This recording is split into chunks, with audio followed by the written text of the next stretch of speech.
Salut à tous, bienvenue, merci d'être avec nous dans ce magazine Côté Green. En Côté Green aujourd'hui, où nous allons parler de l'association suisse de golf, tout cela en compagnie de la secrétaire générale de cette association, Barbara Albisetti, qui commence par nous décrire la situation du golf en Suisse. On l'écoute. Depuis quelques années, on remarque que le golf, c'est plus un boom. Surtout les golfs, ils ont une stagnation. Il y a jusqu'à quelques années, il y avait des listes de départ. Les clubs, les clubs, oui, les clubs, ils avaient encore des listes d'attente pendant 2 ou 3 années. Là, maintenant, effectivement, c'est devenu plus facile de rentrer dans un club. Donc, les clubs, ils n'ont plus de liste d'attente. Et même des clubs, ils perdent assez de golfeurs. C'est en fait un problème assez mondial, global. Le golf perd des golfeurs partout au monde. On a vu aux États-Unis, on a vu en Écosse, on voit vraiment partout. Nous, on est presque encore dans une situation de chance parce que pour le moment, justement, avec les golfeurs indépendants, nous, on augmente encore. Mais c'est clair. Les jeunes sont motivés par le golf ou il y a toujours cette étiquette de sport peut-être de vieux? Non, ça c'est fini, ça. En fait, ça aussi, c'est quelque chose que c'est un petit peu une évolution mondiale. C'est que les jeunes, ils perdent l'intérêt du sport. Peut-être c'est même pas seulement le sport, c'est la musique. C'est un petit peu, c'est l'intérêt qu'ils ont les jeunes pour faire différentes choses. Ils le font jusqu'à ça leur amuse et puis ils arrêtent. Et puis nous aussi, malheureusement, on a dû remarquer qu'on perd beaucoup de jeunes à partir de l'âge de 14-15 ans. C'est les études, c'est les copains, c'est des autres sports, mais effectivement, même dans le golf, le développement des jeunes, c'est pas aussi facile. C'est quelque chose qu'en fait, nous, comme Association Suisse de Golf, on en parle beaucoup avec les clubs.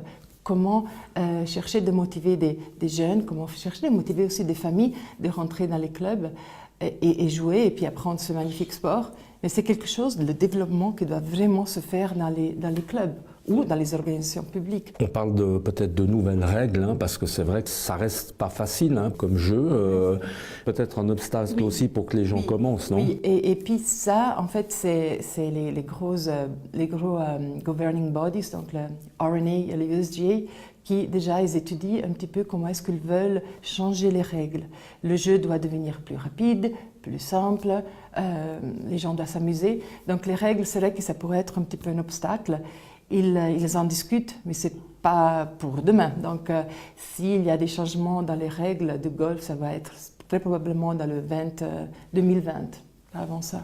On est obligé de parler un petit peu de l'élite, des meilleurs joueurs et joueuses, les Jeux Olympiques l'année prochaine. Comment est-ce qu'on appréhende le golf aux Jeux Olympiques lorsqu'on est secrétaire général? Ça crée une émulation, ça crée de l'intérêt et on sent que les joueurs sont... Certainement, c'est pour tout le monde très excitant. C'est quelque chose de très très très spécial pour les joueurs, pour nous, pour les clubs. Je pense que là c'est vraiment une possibilité pour nous de parler du golf comme un sport. Parce que jusqu'à maintenant, c'est vrai que l'image du golf, malheureusement, n'a pas vraiment cette bonne image. Donc là, c'est pour nous vraiment une belle occasion. Il faut dire qu'on est en train de rêver aussi parce qu'il y a une joueuse qu'en ce moment, elle a toutes les cartes pour se qualifier, c'est Fabienne Inalbon.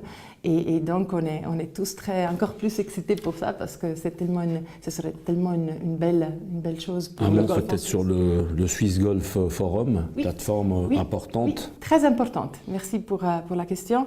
On organise cette plateforme avec les 2 organisations publiques, donc avec la SGI et la Micro.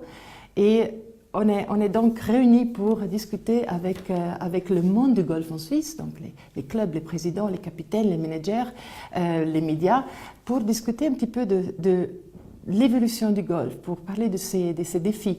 Parce que comme tout le monde le sait, voilà, il faut être réaliste, il y a quand même des problèmes que c'est bien d'en discuter avec tout le monde. On aime bien écouter, être prêt aussi à tous ces acteurs du golf en Suisse. Barbara Albisetti, on va terminer avec ce qui aurait pu être une anecdote ou presque une farce. Vous l'avez un petit peu vu et vécu peut-être comme nous les Genevois. On a parlé de construction en lieu et place du Golf Club de Genève à Colonie. On a parlé tout à l'heure peut-être du manque de possibilités de construire des nouveaux golfs. Vous, depuis Épalinges, comment est-ce que vous avez vécu cette information? Ça a presque été finalement, vous avez pensé à une farce. Oui, moi je pensais que c'était une blague. Ça c'est tout à fait vrai. Je serais désespérée si un parcours aussi magnifique que Genève serait plus un parcours de golf, mais des maisons. Donc j'espère qu'effectivement ça reste une petite blague parce que voilà, très dommage. On a besoin de ce parcours, tout à fait. Ouais.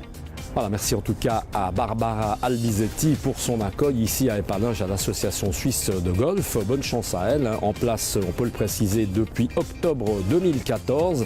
On se retrouve le mois prochain pour parler de la petite balle blanche. En attendant, portez-vous bien, à bientôt, ciao.